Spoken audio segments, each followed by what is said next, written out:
Hello, everyone. Thank you so much for joining our event today. Webinar hosted by Netography and Enterprise Strategy Group. Modern enterprises need a network defense platform. Can you please go to the next slide? So just a few housekeeping items before we get started. Everyone will be muted during the event. We have a chat function that you can see to the right of your screen. Feel free to submit questions anytime during the sessions, and we will do a Q&A at the end of the webinar. You can also enter those questions at the end of the webinar. Everyone that has joined will receive a replay of the webinar within 48 hours. And then if you have any questions that don't get answered, feel free to email those to meetings@netography.com. You can also reach us at that address if you'd like to have a conversation with us and learn more about what we're doing here at Netography. Then we'll go to the next slide, and I will hand this over to our speakers today, Martin Roesch, CEO of Netography, and John Grady, Principal Cybersecurity Analyst at Enterprise Strategy Group. Thank you, guys. Thank you. So I'm Martin Roesch, I'm CEO at Netography, as you just heard. I've been in the security industry for 27 years.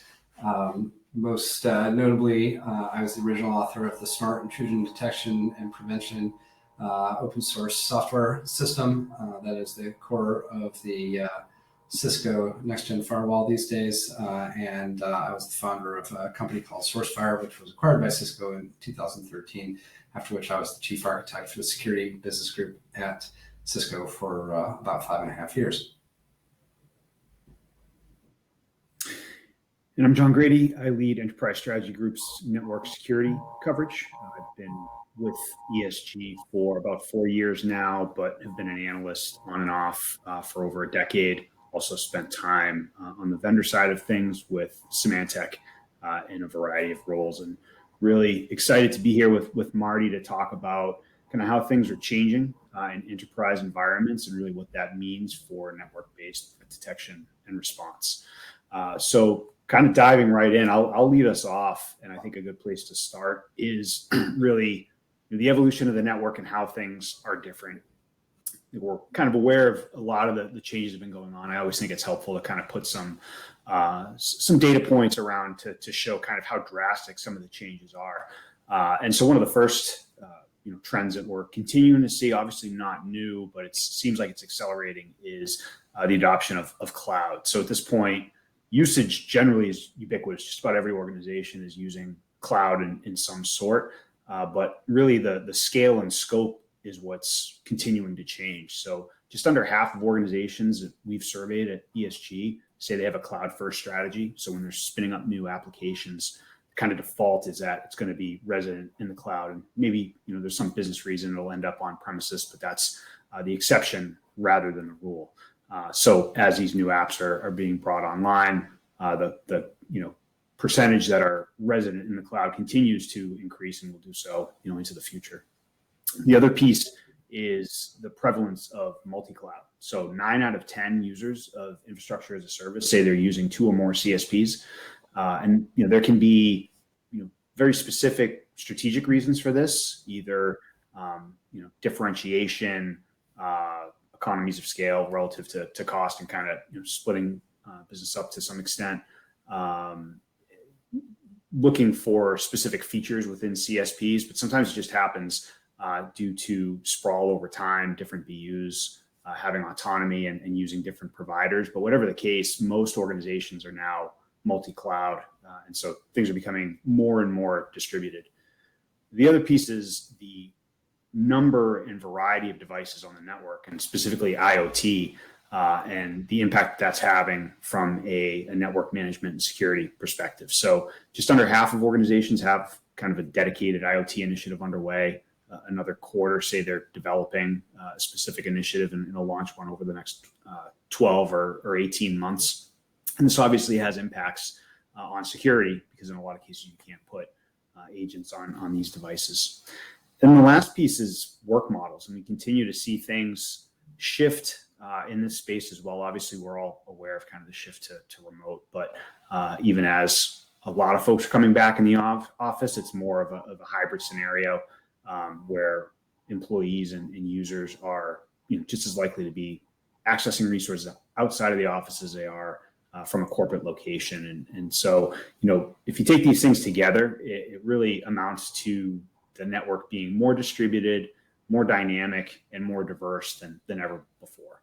And so to me, those are really the three big ones. But Marty, I'll ask you, number one, anything else I missed that you're seeing pop up as challenges when you're having conversations with prospects and customers? Yeah, for sure.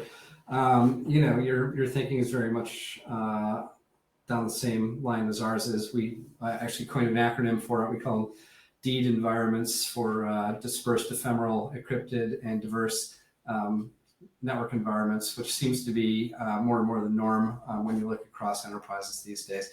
And the issue that pops up as soon as that's what your network turns into.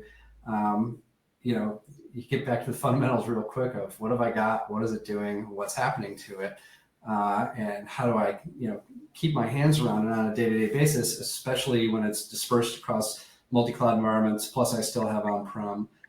It's very diverse in terms of the devices that I have, whether they're IT, OT, or cloud instances, and it's ephemeral.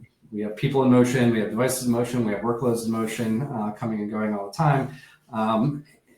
And the challenges that presents when you're trying to even have a concept of network security that can stay on top of all of this and give you kind of a singular view across all these different kind of, quote unquote, form factors of places people could be, how they're doing computing, when they come and go, getting the capabilities that you need, where you need them, when you need them, all these kinds of things. A huge problem in the architectures that, we've been relying on for really the last 25 to 30 years for staying on top of all that stuff. It's just not working very well anymore. And that was kind of one of the things that got me to kind of come out of my semi-retirement to go at the problem, because I just saw this problem. It's like, nobody's really attacking this. They're just trying to, continuing to try to fit these architectures that really don't work to this problem that has, massively outpaced the ability of companies to innovate at all, especially the established companies, which, kind of are not the true innovators, usually in the security industry. Yeah, I mean, as is always, or often I should say, that the case, security's trying to play catch up, and I think it's tough now, especially because security can't get in the way of business innovation. You mentioned innovation, and I think whereas before we had maybe some more control and kind of slow things down, it's just not the way it works anymore. So security teams have a really, really tough charter to try to protect these vastly different environments without getting in the way. And in many cases, as you said, kind of trying to do so with the same kind of tools and approaches they've been using for a long time, which are just kind of fundamentally broken. I agree, and it's really kind of interesting to see.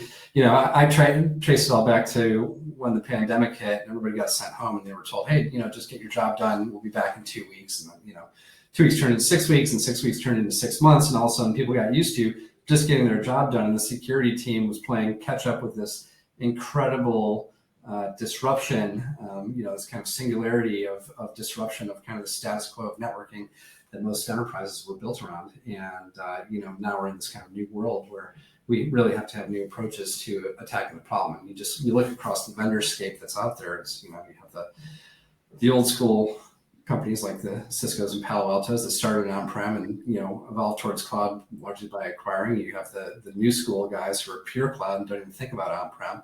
Then you have the actual enterprise users who are like, have all this stuff and they need to get their hands around it, right? Yeah, absolutely. So we've talked kind of about, the environment overall and maybe security generally, but I want to maybe go a little deeper on threat detection and response specifically and some of the challenges organizations are facing. And so I think all those environmental changes that we talked about are certainly part of this and part of the difficulty that security teams are dealing with. A couple other aspects is, as always, the threat landscape, both in terms of sophistication and volume. There's still a massive amount of kind of overall attacks, and at the same time, attackers are becoming more sophisticated and specifically trying to target the fact that a lot of enterprise organizations, are dealing with this increased level of complexity, maybe don't have the visibility they need. The fact that resources are distributed, because there's someone on the other end, attackers, have the ability to kind of pivot and take advantage of some of those gaps. And so that's, an advantage for attackers in a lot of cases. And then because of all that, just the workload overall has increased trying to keep pace. It's the number one challenge that we see cited by security teams is just the overall workload based on the threat landscape, all these changes, and then what they're dealing with internally relative to tools and skills, which are called out specifically as well. So, we talked about kind of legacy approaches, and in a lot of cases, security teams are dealing with siloed tools that don't provide kind of overall consistent visibility. And so that's an issue. And they're trying to keep pace in a lot of cases with either, too few employees or employees who don't have the right level of skills. Yeah. So, as an industry, we talk about the cyber skill shortage a lot. ESG has done this research. Cyber is always at the top of the list in terms of the IT areas with the most acute shortage of skills. And, 4 years in at ESG and longer in the industry, it doesn't seem like that's changing. So, are any of these issues to you maybe more substantial, or are they all kind of equally? Oh boy, I think that they're all big problems, and it's interesting. So there's like the skills gap is a big problem that's been there for a long time, but now that we're in the cloud era and people don't have spend as much time thinking about in a lot of cases. Working around their on-prem environments, the knowledge of people who understand what packets are and how they work and what they do and how you do threat detection and things like that seems to be under pressure for sure. But and it kind of brings to question the whole model that we're using for threat detection and response and whether it's even appropriate. What I've been seeing in my reading that I've been doing over and over again is, the guys that recorded Future last year, God, it was about a year ago, they did an interview with a ransomware hacker. And this guy basically was saying, I only target companies that have $1 billion a year or more in revenue. And the reason that I target them is because they have no clue what's going on inside their environments. 99 times out of 100. I break in via network-based, attack, and then leverage that to distribute my ransomware infrastructure, and then, I go make some money. So, very clearly saying they can't detect the attacks that I'm throwing at them anyway. Once I'm in, I can leverage the tool set that's in there to kind of do whatever, and essentially spread around. And they have such poor oversight of what's happening in the environment that they have no idea I'm there until I spring my trap. And then there was just the MGM hack. There was articles in the news about the MGM hack that happened, and the person who broke into MGM actually did their own press release. Basically, they put up a blog post, basically said, no, here's what happened, here's how it worked. These guys didn't actually understand their own network, so their response that they marshaled was really inappropriate to the level of threat that they were facing. And it was like, once again, fundamental question: what have I got? What is it doing? How is it configured? How is it changing?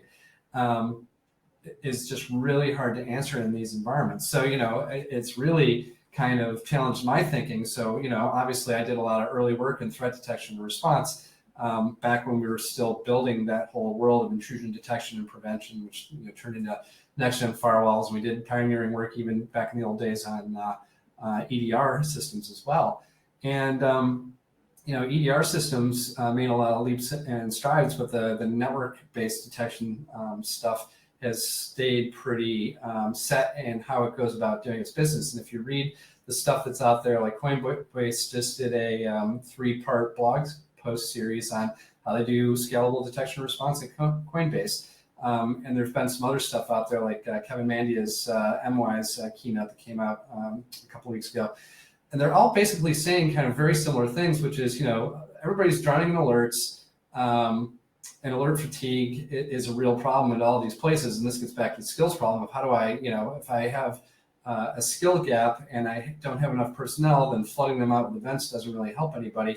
And if you really kind of read between the lines, what you start seeing is what, the outcome that people are really looking for is compromise detection. They want to understand when they've been compromised, and they're just looking through this blizzard of events to try to figure out which machines have been compromised. And the Coinbase guys were really talking about how they leverage context, which is an approach that we pioneered literally 20 years ago to separate the signal from the noise from intrusion detection and prevention engines. They're applying the same techniques now to the data set that they've got. And these challenges don't seem to be getting, we've got a good tool set, like we've got a good set of theory for addressing it, but we're still very much in a threat detection mindset, when it seems like what we really need to get towards is more of a compromise detection mindset, which is kind of different by degree, but instead of codifying 100,000 ways you could possibly be attacked, detecting those 100,000 things and trying to find the one or two that actually mattered, why don't we just look for, the signs of these, devices, users, and applications kind of going out of bounds, going off the rails, starting to do things that they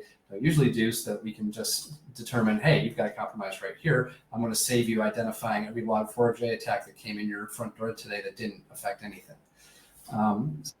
So it's an extremely challenging. I could use the rest of this webinar easily just talking about this problem, because this is my passion. No, but I mean, I think, when I talk to CISOs, what I hear most is just, I have to prioritize.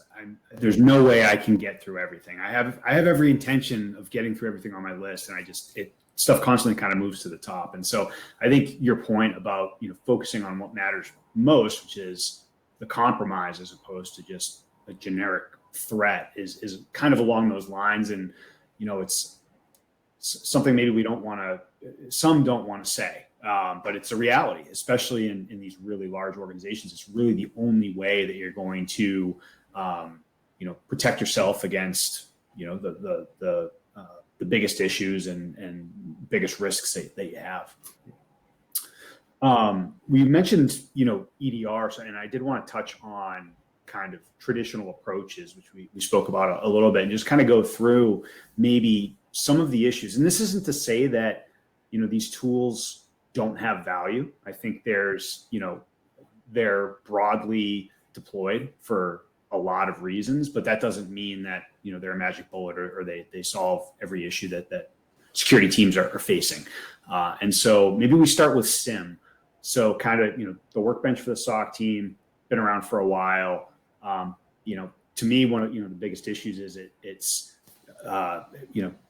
because it's complex and kind of expensive, maybe most applicable at the enterprise. Obviously, you can kind of get managed SIMs and things like that as you move down market, but it's not for everyone. What are some of the other drawbacks you see with SIM, or areas where maybe it doesn't really address the issues that we're talking about? Well, there's no plug and play SIM deployment out there. They require a tremendous amount of massaging to get value out of, which takes a long time in most cases to get there. And they are a workbench for going through all this event data and trying to, extract the signal from the noise. But they're extremely labor intensive, essentially, and they require a high degree of expertise to be able to look across all these diverse event types and be able to understand what they're telling you and what to do about them. I used to say this a long time ago. If a user doesn't know the difference between a port scan and a buffer overflow, you could, be the best system in the world, and it's just all going to be Greek to them. So I think that the expectation that they levy on the user to go through the event set and use all the tools that they have and things like that to try to put together an attack chain to say, oh, I've got something here. It's very expertise intensive to make it work. And yes, you can try it. You can boil it down so you can put it in front of a level 1 analyst and have them act as your front filter for your more experienced users to point out the things that are interesting. But it's an extremely labor intensive and expertise intensive way of going about the problem. And once again, kind of gets back to the fundamental question of, is this really how I want to attack this problem? Do I really want to just have millions of events and try to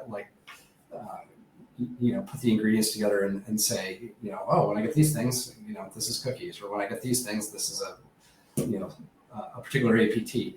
and things like that. And just the cost that you pay to get there is extremely high, especially when the outcome that you're going to get on the other side of it is, oh, I have detected a successful compromise. We'll kick off my IR playbook, which is going to be essentially, we're going to image the machine, then reformat and put a new runtime image on it, and then get back in service at the end. There's not like a sophisticated, in most cases, a sophisticated process on the other side of determining a big compromise. It's just running the playbook and away we go. So once again, it begs the question, how tall do you have to be to get on this rock? And how much are we going to expend at the problem of doing this to get that outcome? Yep. Yeah. So another tool you mentioned earlier, EDR, massively successful market overall, some large vendors there. There's obviously value in being on the endpoint, being able to understand all those processes that are running on the endpoint, having that level of visibility. And we've seen, the shift towards XDR and some kind of folks in the industry hold up, EDR as kind of the central pillar of XDR and really focus heavily in there. But there's gaps there as well, both in terms of complexity and how attackers take advantage. So walk us through your thoughts on EDR. So once again, so EDR is interesting. So I was there right at the beginning of EDR. We acquired a company back in the old days that was one of the early EDR companies. So it's been around for a while, but it was a radical departure from what came before, the old style anti-malware technologies and things like that. And it's great because what it's doing is it's keeping tabs on how processes are executing and kind of all the dimensions around those, which is something that's really important in the world that we have now, where zero trust is kind of the place that most people are trying to get to, zero trust environments. With of course the problem being that essentially zero trust turns every device into an island that has to protect itself, and EDR is kind of the tip of the spear for doing that. But EDR is extremely powerful because you can do extremely powerful things with it, where you're collecting metadata about what's being executed on an endpoint, shipping that up to a cloud backend, that doing the analysis, and then shipping answers back to the agent saying, don't let that process run, or quarantine this or whatever. So love that, because you can do really powerful things like tell the cloud, this is a piece of malware, and have it affect the entire globally deployed footprint. So all that stuff's great, but there's all sorts of things that are kind of out of scope for it. So out of scope is in some cases looking at behavioral stuff that's happening on the device itself, looking at the network traffic that's going in and out of the device. All those kinds of things typically aren't done on EDRs. And this is all the question of what is the scope of what an EDR is supposed to be responsible for, and what were they built for originally in many cases. So, but yeah, I like the, generally speaking, it's very necessary technology, especially in the zero trust world, where the endpoints are expected essentially to protect themselves as much as possible. And it's a philosophy, I think, that works reasonably, but it has gaps in that I can't put agents on everything. I'm not going to be able to get agents on stuff that I don't own, or I can't get my hands around, or an agent's not available for it, whether it's some IP-enabled camera or somebody's tablet or whatever. And you can use MDMs and things like that to try to enforce that stuff, but it's very, very difficult to get 100% coverage with EDRs, especially when we start talking about infrastructure or cloud workloads as well. So they are a great and important piece of the puzzle, but there's only so much they can do. That kind of extends across every technology, where its core scope is and what it's supposed to be doing, and whether it can do other things to fill in the gaps between them. Yeah, and I think for a couple of those reasons that you mentioned, we've seen this, in my mind, kind of resurgence of network-focused tools. And so, in the context of kind of SIEM and EDR, that's NDR, network detection and response. We've seen, a lot of interest in that space. We did research on this about 9 months back. And when we asked, why organizations are planning to use NDR, 53% said because they believe they provide the highest fidelity. So there's a belief in the accuracy and that these tools are providing, and the telemetry that they're giving. And then for kind of use cases, it's in a lot of cases to kind of fill those gaps that EDR has. So monitoring cloud environments, about half of organizations said that was going to be a core use case, and monitoring assets where they can't deploy agents. So that could be cloud, that could be IoT, it could be unmanaged devices, as you mentioned. But, there's recognition of NDR as, a very necessary component for a lot of the reasons that we laid out. But, I think NDR tools have some of their own issues as well, relative to kind of scalability, and applicability to the cloud if you're based on, a traditional architecture, I think, namely kind of VMs and how you deploy those. Walk us through just quickly your thoughts. Yeah, so NDR has a lot of issues, and any deep packet inspection technology is going to have a lot of issues in modern multi-cloud plus on-prem network architectures, just because they were never really built for that world. The cloud isn't particularly receptive to doing deep packet inspection at scale that it needs to be done, because it costs extra money to do it, essentially. And getting deployed where I need you, when I need you, with ephemeral workloads and things like that becomes incredibly problematic. So what you end up with is NDR in most cases being used primarily on-prem, except for maybe a little bit of stuff coming out of the cloud as well, where the cost is worth the benefits, so to speak. But in the on-prem world, you still have the where I need it, when I need it problem, because networks are getting ever more dispersed. And they're getting more heavily encrypted as well, which means you have to keep throwing money at the problem of having the computational and decryption resources to be able to look into the traffic that's occurring in the network environment in order to get any value out of the system at all. And then you get back to the problem that I was kind of identifying earlier, which is this really the outcome that we want? Does it really matter to you that you had 75 different types of attacks come in today that didn't compromise anything, and you had one type of attack that did compromise something, and you know exactly what that attack was, but like 99% of organizations, you're not going to have a differentiated response to the fact that you've been compromised. You're just going to do the same thing that you will do for any compromise.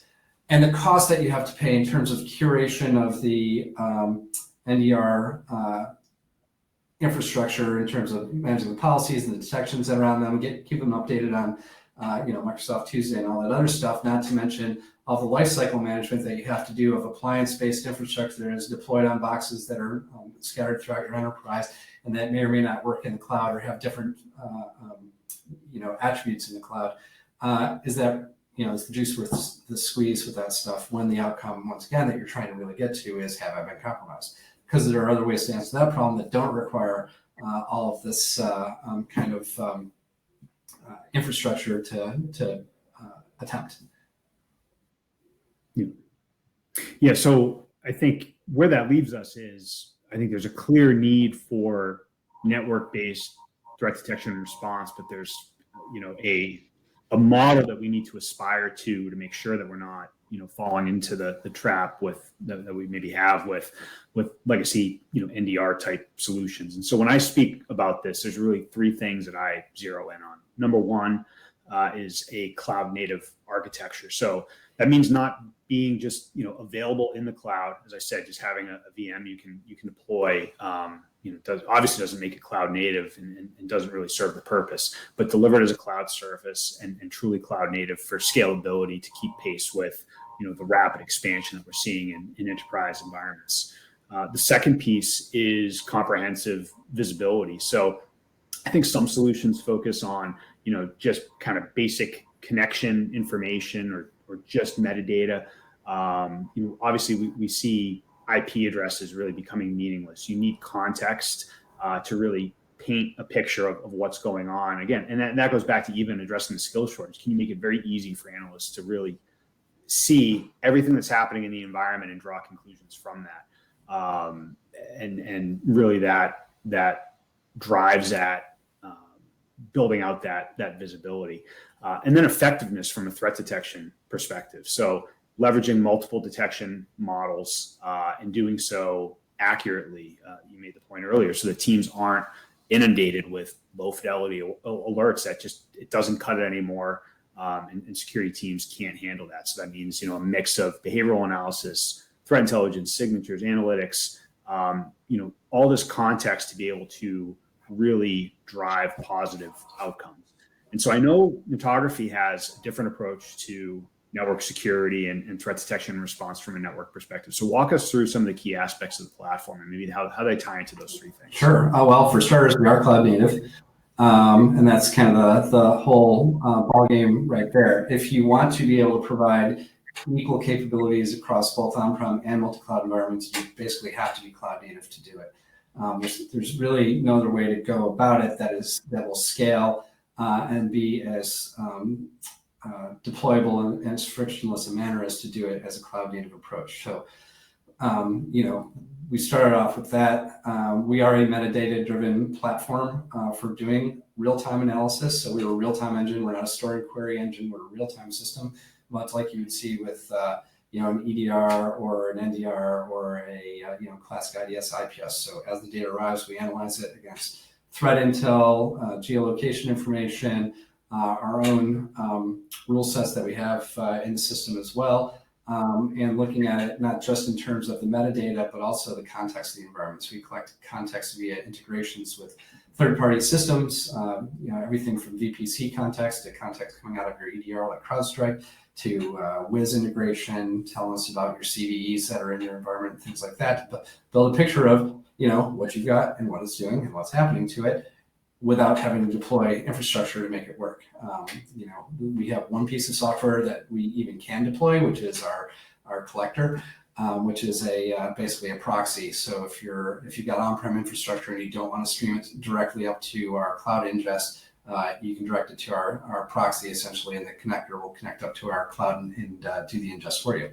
And that's the fundamentals of it. And if you want to look at it kind of from a high-level architectural and theory standpoint, it's actually in concept closer to an EDR than it is to an NDR in terms of we collect metadata about what's happening in the environment, we ship it up to a cloud backend, we do the analysis there, and then we send response out essentially, whether it be eventing or response to cloud or on-prem infrastructure via the detection systems that we have built into it.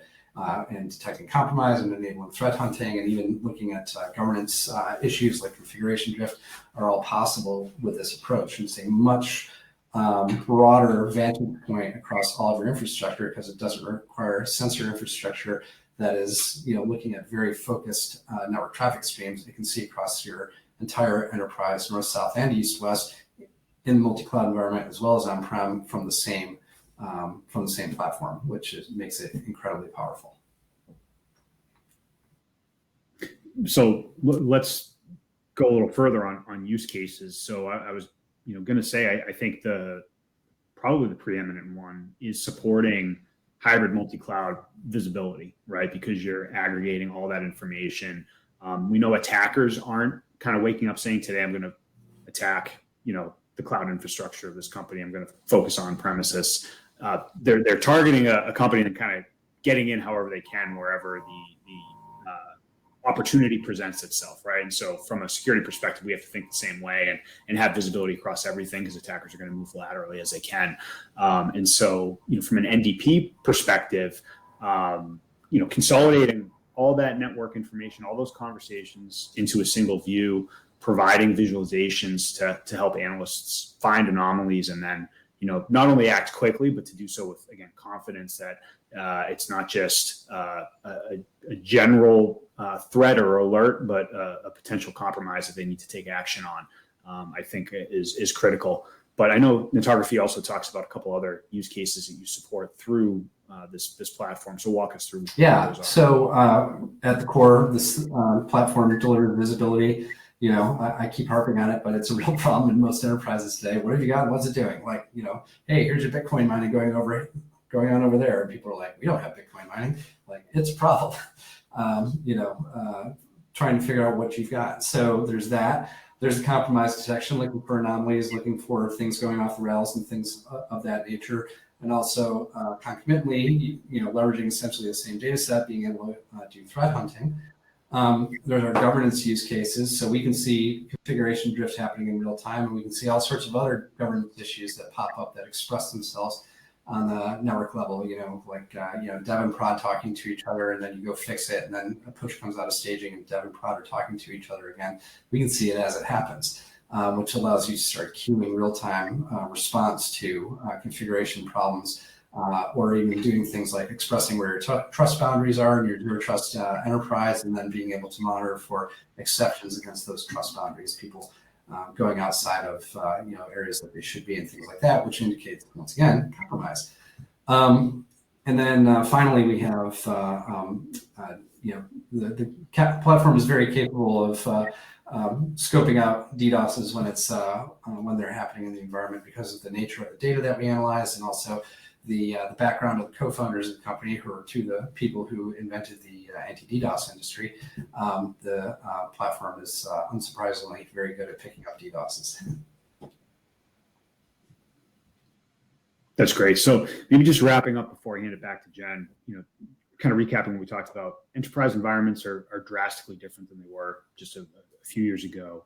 And network-based security approaches sometimes get overlooked. I think that's starting to change, but people need to really realize that the network is everywhere, and network telemetry is more important than ever. But the caveat to that is that to be effective, network-based solutions need to be cloud native, provide comprehensive visibility, and a high degree of efficacy and high security fidelity. And if they can provide flexibility as well from a use case perspective, Marty, like you walked us through, I think that's an added benefit as well. And that's essentially what a network defense platform does. So with that, I'll pause there, Jen, and hand it back to you. Great. Thank you so much, John. Thank you, Marty. So we are almost at time, but we have time for a couple of questions. I have one for each of you. So we'll start with one for John. Beyond what we've talked about here, what other types of security trends is ESG seeing that end users really need to be aware of as they're considering, evolving their overall tech stack? Just maybe a couple quick thoughts on that in terms of kind of macro trends within cyber we're looking at. Number one, consolidation.